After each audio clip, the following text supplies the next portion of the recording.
Le Seigneur Jésus a vu la joie qui était devant lui et a couru tout droit vers elle, lequel, à cause de la joie qui était devant lui, a enduré la croix, ayant méprisé la honte, et est assis à la droite du trône de Dieu. Hébreux 12, 2b.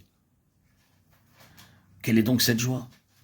N'a-t-il pas dit lui-même, c'est bien, bon et fidèle serviteur, entre dans la joie de ton maître?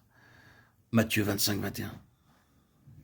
Cela se rapporte à la joie pendant le millénium. Il est vrai que le Seigneur obéissait à Dieu son Père, parce que cela était inhérent à sa nature.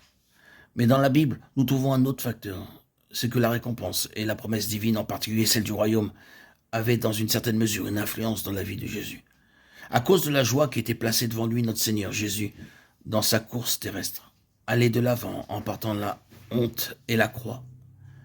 Comment se fait-il que dans ce passage de Hébreux 12.2, l'écrivain mentionne le nom de Jésus et non celui de Christ ou du Seigneur Jésus, qui est son titre après la résurrection, pour identifier l'auteur de notre foi et celui qui peut la parfaire?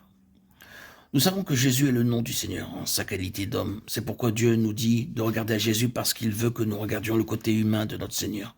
L'obéissance à l'égard de Dieu est le côté divin de sa nature.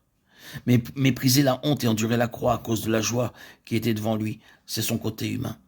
Le Saint-Esprit a inspiré l'écrivain dans ce passage pour l'appeler Jésus, nous révélant que cet aspect de la récompense a eu une influence sur le Seigneur en relation avec son humanité. Il est vrai que nous obéissons à Dieu parce que nous l'aimons.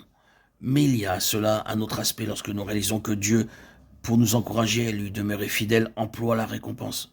C'est pourquoi cela ne peut pas être faux pour nous, ses enfants, de le servir aussi fidèlement pour une récompense future. Pourquoi donc Paul a déclaré, oubliant les choses qui sont derrière, et tendant avec effort vers celles qui sont devant, je cours droit au but? Sa seule réponse est pour qu'il puisse remporter le prix de l'appel céleste de Dieu dans le Christ Jésus. Philippiens 3, 13, 14.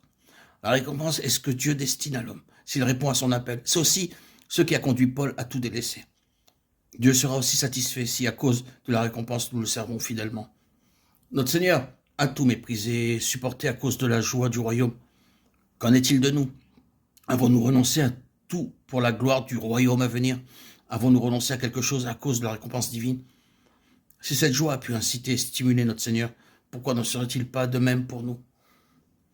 D'innombrables chrétiens, et cela à chaque époque, ont renoncé à tout pour suivre le Seigneur en vue de la gloire du royaume.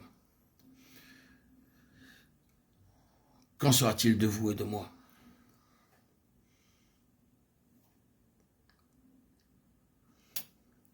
Que signifie donc regarder à Jésus?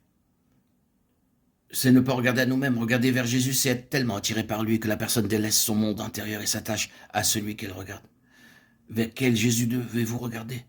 Vous regardez vers ce Jésus qui est à la fois l'auteur de notre foi et celui qui l'a conduit à la pleine maturité. Ce Jésus en qui tout est récapitulé. Le secret du progrès spirituel, c'est de savoir comment ne pas demeurer dans notre propre condition. Celui qui sait comment ne pas regarder à lui-même est vraiment béni. Que l'Esprit de Dieu nous accorde la révélation pour savoir ce que signifie regarder au-delà et comment ne pas avoir une mauvaise analyse de nous-mêmes.